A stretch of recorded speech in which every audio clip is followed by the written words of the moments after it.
नमस्कार, स्वागत है आपका। मैं हूं आपके साथ सुमित शाह। दिवाली के मौके पर हर साल पीएम मोदी जवानों संग दिवाली मनाते हैं और 2014 में सियाचिन से इसकी शुरुआत हुई। फिर अलग-अलग सरहद पर गए वो और वहां तैनात जवानों के साथ दिवाली मनाई। इस बार वो गुजरात के कच्छ में गए थे और कच्छ के बॉर्डर पर जो तैनात सरक्रीक इलाका है, वहाँ पर सरक्रीक पर में जो तैनात बीएसएफ के जवान हैं, उनके साथ दिवाली मनाई। बोट पर गए थे वो।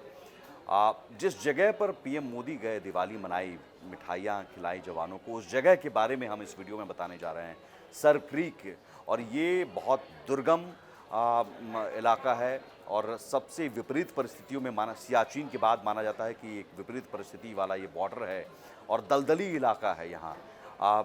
और दलदल ऐसा कि कब दलदल सामने आ जाए, ये सेना के जवानों को भी पता नहीं चलता। जहरीले सांप और जहरीले बिच्छू मिलते हैं और इतनी विपरीत परिस्थितियों के बीच बीएसएफ के जवान वहाँ तैनात रहते हैं। तो सरक्रीक को लेकर आपको बताते हैं इस वीडियो में। सरक्रीक दरअसल 96 किलोमीटर लंबा भारत पाकिस्तान का ये पूरा बॉर्डर है, जो लंबी ज्वारीय जलीय पट्टी है। आज़ादी के पहले ये इलाका ब्रिटिश भारत के अधीन बॉम्बे प्रेसिडेंसी का हिस्सा था। विभाजन के बाद ये इलाका भारत के गुजरात और पाकिस्तान के सिंध की सीमा से लगा हुआ है। मूल रूप से इस जलीय क्षेत्र को बाण गंगा कहा जाता रहा, लेकिन बाद में ब्रिटिश प्रतिनिधि के नाम पर इसका नाम सरक्रीक हो गया।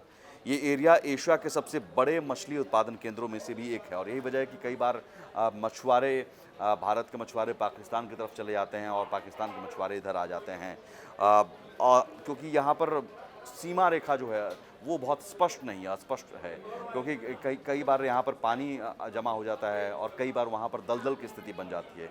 इसलिए कोई अस्पष्ट रेखा है, इसलिए विवाद होता भी रहता है। काफ़ी दुर्गम दलदली इलाका है जहाँ जहरीले सांप और बिच्छू मिलते हैं। इस इलाके को आमतौर पर पाकिस्तान से ड्रग तस्करों और आतंकवादियों द्वारा घुसपैठ के प्रयासों का केंद्र बिंदु भी माना जाता है। यहाँ पर आवाजाही आसानी से हो सकती है, लेकिन उसको लेकर मुस्तैदी बहुत ज़रूरी है, इसलिए बीएसएफ के जवान लगातार मुस्तैद रहते हैं। हालांकि बीएसएफ फोर्सेस, जिसमें उनके एलीट मगरमच्छ कमांडो, जी हाँ, बीएसएफ के मगरमच्छ कमांडो जिन्हें स्पेशल ट्रेनिंग दी गई है इस इलाके में ड्यूटी निभाने की और इस इलाके में किस तरह से दुश्मनों की आवाजाही को रोकने की, दुश्मनों पर निगरानी रखने की, वो कमांडोज़ यहाँ पर तैनात किए गए हैं, जिसका नाम है मगरमच्छ कमांडो। और ये भारतीय क्षेत्र की सुरक्षा के लिए इन खतरों को लगातार उन्होंने नाकाम किया है।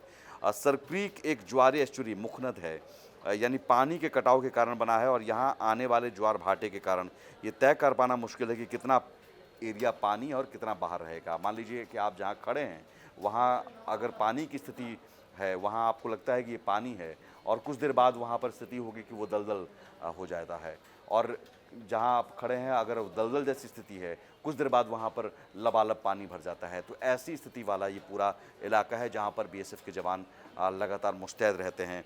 और दलदली क्षेत्र के लिए मशहूर इलाका पेट्रोल ऑपरेशन के लिए बड़ी चुनौती पेश करता है। इस पर बीएसएफ की सतर्क निगरानी रहती है। हालांकि बीएसएफ फोर्सेज, जिसमें उनके एलीट मगरमच्छ कमांडो भी शामिल हैं, लगातार ये मुस्तैद रहते हैं और जो दुश्मन हैं उनकी आवाजाही या आतंकियों की घुसपैठ पर निगरानी रखते हैं और उनकी कोशिशों को नाकाम करते हैं। इस दौरान, अपनी यात्रा के दौरान, पीएम मोदी ने भी भारतीय सेना के जवानों का हौसला बढ़ाया और बताया कि कितनी बहादुरी से, कितनी हिम्मत से वो इस तरह विपरीत परिस्थितियों में भी देश की रक्षा के लिए तैनात हैं। और यही वजह है कि पीएम मोदी जवानों के साथ दिवाली मनाते हैं। तो कोशिश ये एहसास दिलाने की कि इन जवानों के साथ पूरा देश खड़ा है। इस वीडियो में इतना ही। नमस्कार।